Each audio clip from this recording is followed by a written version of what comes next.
Thanks everyone for joining us this evening. We'll get started with Red Wings Executive Vice President and General Manager Steve Yzerman. Please let us know if you'd like to ask a question in the chat. And we'll start with Helene St. James. Steve, nice to see you. Hi, Helene. How are you doing? Good, thanks. So how would you assess the moves you've made between yesterday and today?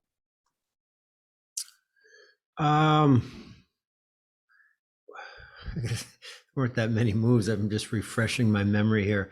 We had when we moved 3 of our pending unrestricted free agents, kind of what we expected to do as you're leading up to the deadline. You kind of get a good gauge of you do get a good gauge of what interest there are in your players and which teams have interest, and kind of get a good idea what you think what the return is going to be on those players. And so pretty much went for the most part as expected. Are you pleased with, especially being able to add a second rounder? That's what you paid for Nick. Yeah. Am I pleased? We as you know, we acquired Nick for a second round pick before last season.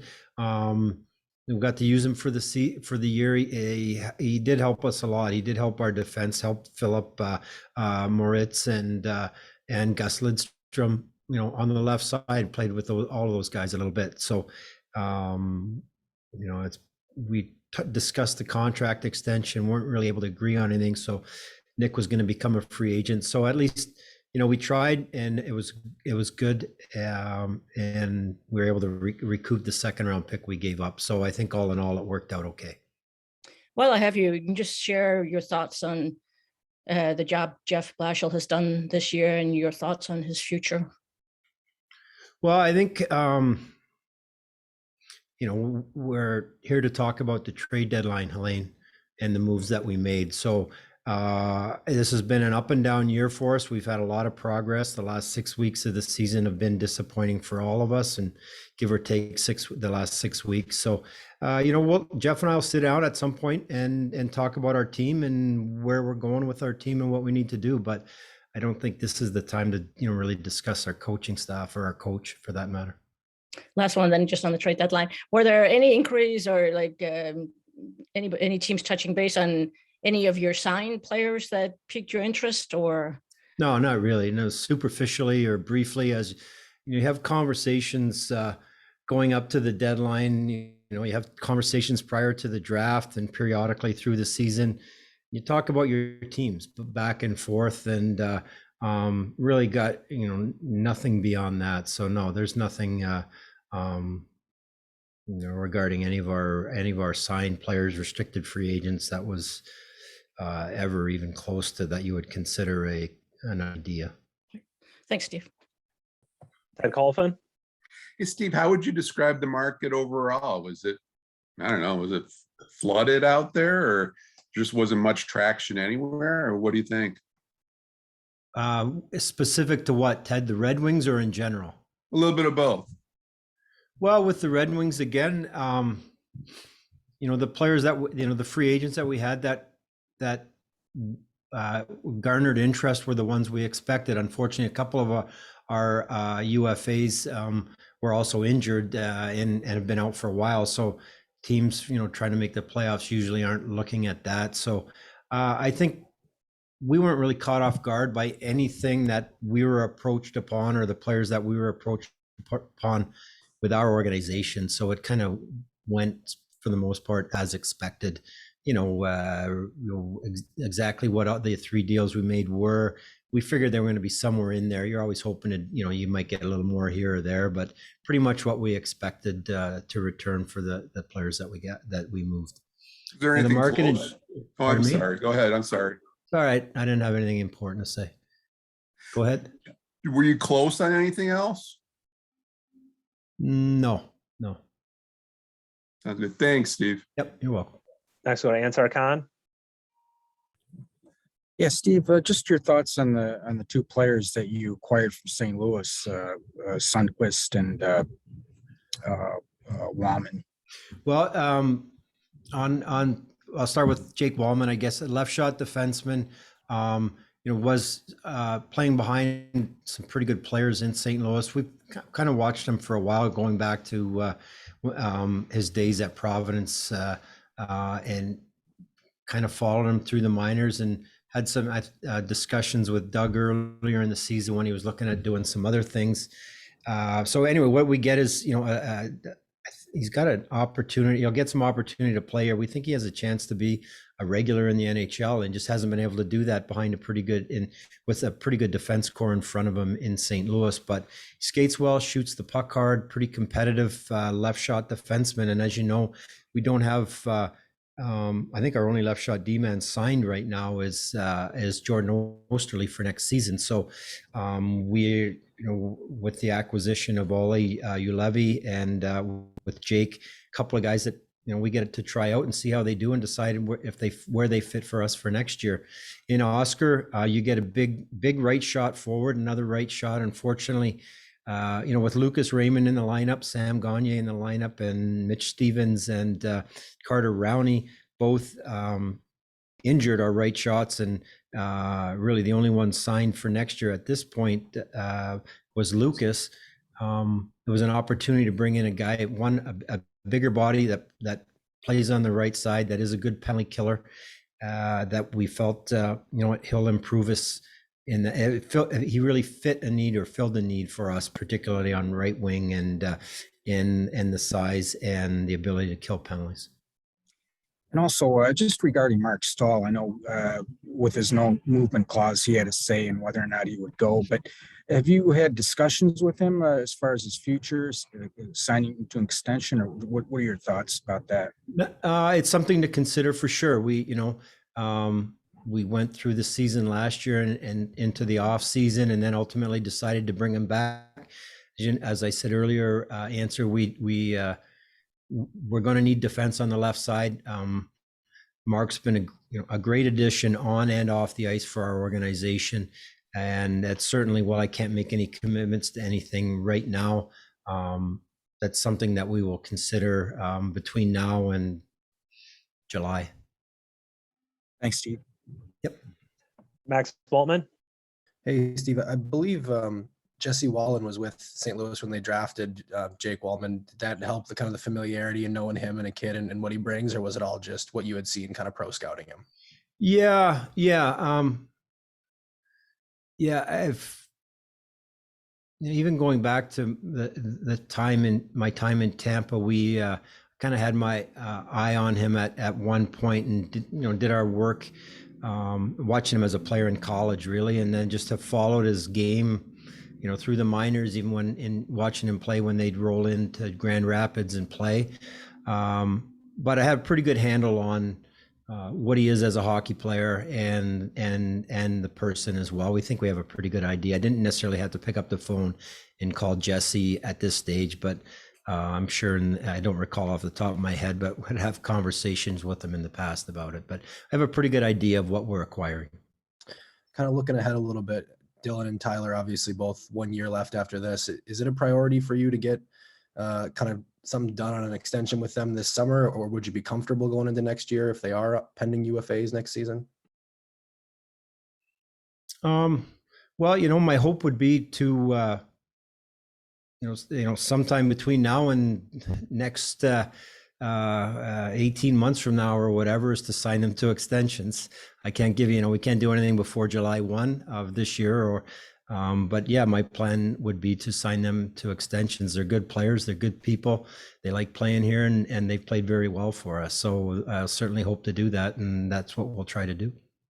And then just in the shorter term, do you see any possibility to add to the roster in terms of your prospects you already have this year? Like, is Jonathan Berger in consideration for a call up late in the year, or any of the guys who may or may not come over from Europe?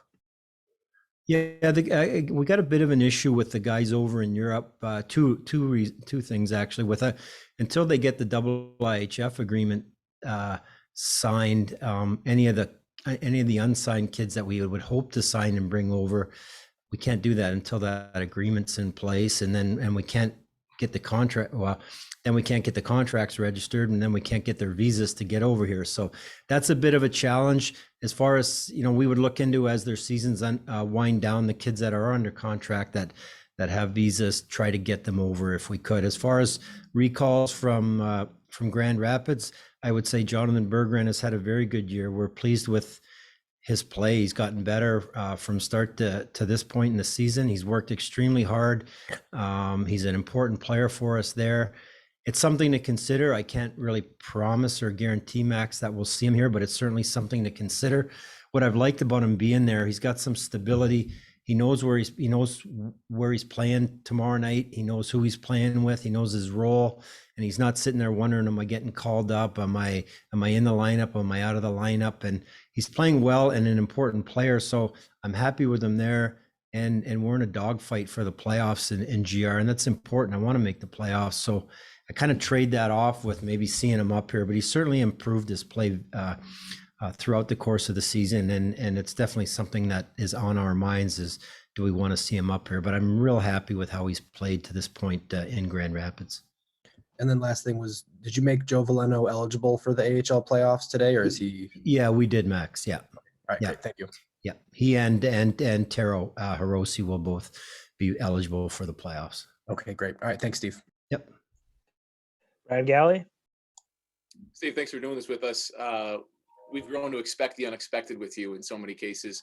I know you said today when is expected, but did you wake up today with the hope of maybe coming up with a creative deal with guys under contract? Did you think that there was a possibility for it?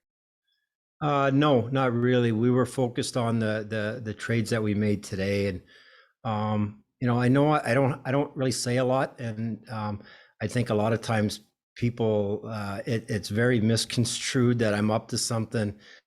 I'm really not, and I know, as you know, I prefer to keep things quiet to myself. I'm not trying to do the unexpected. I'm not trying to outsmart people or trick people, anything like that. I just don't believe that a lot of things need to be shared. Fair enough. Thank you. Okay. Bob Duff. Steve, both the guys you got from St. Louis have some pretty good size. Was that part of the attraction to them as well?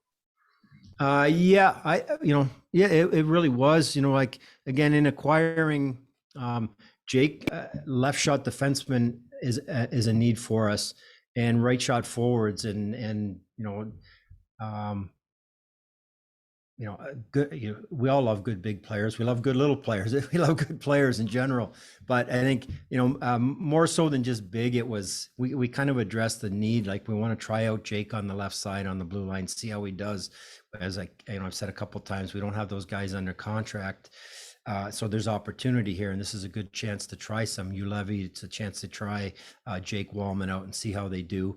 But again, and Oscar on the right side. Again, a big winger. He does kill penalties. He's a very good penalty killer. He can kind of go up and down your lineup a little bit, but having some big bodies out there is important as well. And Sundqvist, obviously a Swede. If things go according to plan for you guys, you could have a lot of young Swedes coming in the next few years. Is that just a happy coincidence that he's an experienced Swede, or did that at all? Yeah, no, yeah. It's a coincidence that he happens to be Swedish. But for what it's worth, we've gotten rave reviews on his character and his popularity in the locker room in St. Louis. I'm very happy to hear that.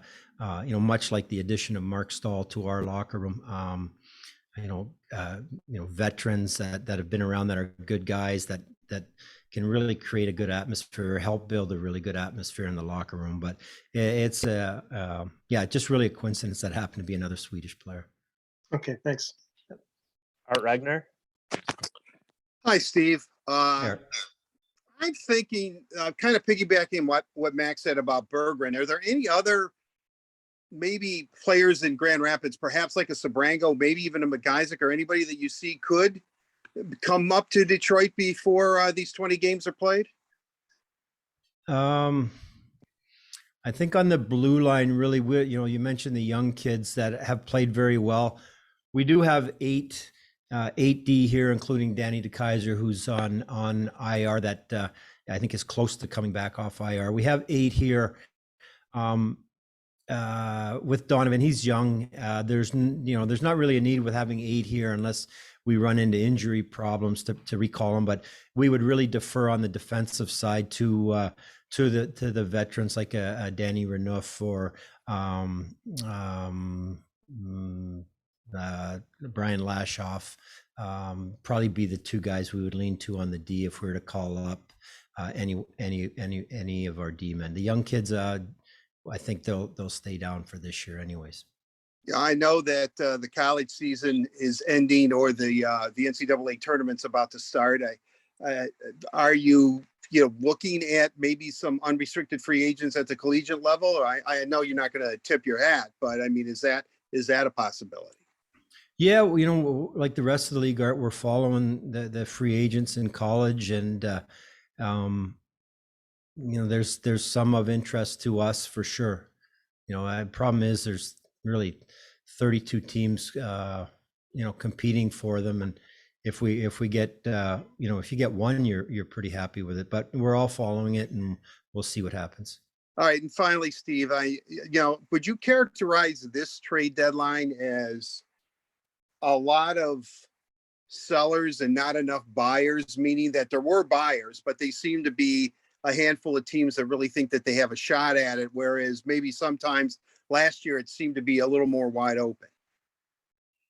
This, I guess, it was I don't know, from your all perspective, mine, little strange, and some deals I didn't see coming. Some I thought were great deals, and it just, some of the heavyweights are really going all in this year, and there's a few of them that are they did whatever they had to do to improve their teams. I think it was more so just the situation we're in with our cap remaining flat for the last couple of years has kind of hamstrung a few teams maybe. And, I can't speak for the teams that are kind of on the fringe, maybe in a wild card spot or just outside deciding, hey, we're going to improve our team to or not try to do anything based on what we see at the top of the league. I really don't know, but that's kind of what I look at. Again, we're still coming out of this period of the flat cap, which has hamstrung some teams, and again the top teams are decided like we're going to go for it, and it's made it pretty interesting. It's going to be a pretty wild 4 rounds of the playoffs. Unfortunately, we're a long way away from it, but it's going to be an exciting playoffs, and particularly our division is going to be incredible. Yeah, definitely. I couldn't agree more. I can remember those days at the Joe. I mean, trade deadline was like Christmas Day for the Red Wings. I mean, guys that you used to acquire. But anyway, I can go on forever, and I won't. Thank you, Steve. Appreciate it. You're welcome, Art. Kevin Allen. Hi, Steve. Thanks for doing this. I wanted to ask you about some of your players in Sweden, in particular, Soderblom and Edvinsson. I mean, they've obviously had a terrific season. What is your take on those guys and how they've performed for you guys? Yeah, they both have had outstanding seasons. I personally have not been over there, but we've got Nick Cronwall, Nick Lidstrom, Håkan, Thomas Carlson. We've got several people in Sweden that have been there to watch them play. I've seen a lot of video. Simon has done extremely well. Similar. He's a different player than Moritz Seider, but he's had a real impact for, a 19-year-old in a very good league. He's had a tremendous impact in the Swedish league. And obviously we couldn't be happier with the development of Elmer. He's just, continued to get better. When we drafted him, we had him over here, and he was a tremendous athlete and with great potential. And he's just gone back to Sweden. He's worked really hard on his game, and he's getting more and more confident. And, I get all these videos and seeing him shooting the puck in the net, and just looks like he's really, really, maturing. Both of those kids are in real good programs and good organizations, and they're developing really well. So it's very encouraging. And got a couple more over there too that we're real happy with how they're coming. So, we'll see what happens. They're both just getting ready for the playoffs. The Swedish playoffs are about to start, and see how, you mentioned Elmer and Simon. They're on two of the better clubs in the league, and see how they do. But they're developing very well, and it's very encouraging. And look forward to getting them over here at some point, hopefully sooner than later. Right. And then finally, I just wanted to ask you quickly about, there was a lot of discussion about the teams with some cap space, and the Red Wings, of course, was one of them, might be given the opportunity to take players from other teams to create cap space for them. Did that ever happen? Were there any of those players, or it just never materialized that, teams were offering? Yeah, we talked about that with a couple of different teams, and on simply just like the pass-through trades or whatever you want to call them. I'm not sure if any of those actually went down. We're still kind of waiting for these trades to follow through, but there was some discussion on trades where you're taking on a contract. Ultimately, there was nothing like, you weigh and when you're taking on a contract, what in some cases, what you're getting with that contract, and then what it does to your cap and your team the following season. So we had to be real careful. Some of the, the ones like we did last year, I think we got a 4th round pick from Tampa to take a little bit of cash. That was an easy one. Like, we're just there to facilitate. It doesn't, it doesn't hamstring us in the future. We did have the cap space. We did have the cash available. So there was a couple, teams had reached out to see if we'd be interested in doing that. And we were. Ultimately, we weren't needed. So, and there was a couple of opportunities maybe to take on a contract for an asset with it, but never really materialized for various reasons, whether it was ours or the other clubs. Thanks, Steve. Last question, Trevor Thompson. Appreciate your time, Steve. I've only got one question for you. You talked about Nick not wanting to re-sign or couldn't get a deal done moving forward, and you may have other plans on D, so I'm not sure about Stetcher, but Nemestikov seemed like a guy who wanted to be here and fit in. Is that a guy you might look at re-signing in the offseason, or would you move on? Is that an opportunity for a younger guy, or what are your thoughts on him specifically moving forward? Thanks. Yeah, Trev, Vladdy, here for the better part of 2 seasons, and I thought really played well for us, and we enjoyed having him. He's a good guy. He's a member of another organization now, so I can't comment on players under contract with other teams. But again, we've got expiring contracts. We'll be looking in the free agent market to improve our club again next year. All right, those were all the questions we had for Steve. Thanks everyone for joining us tonight.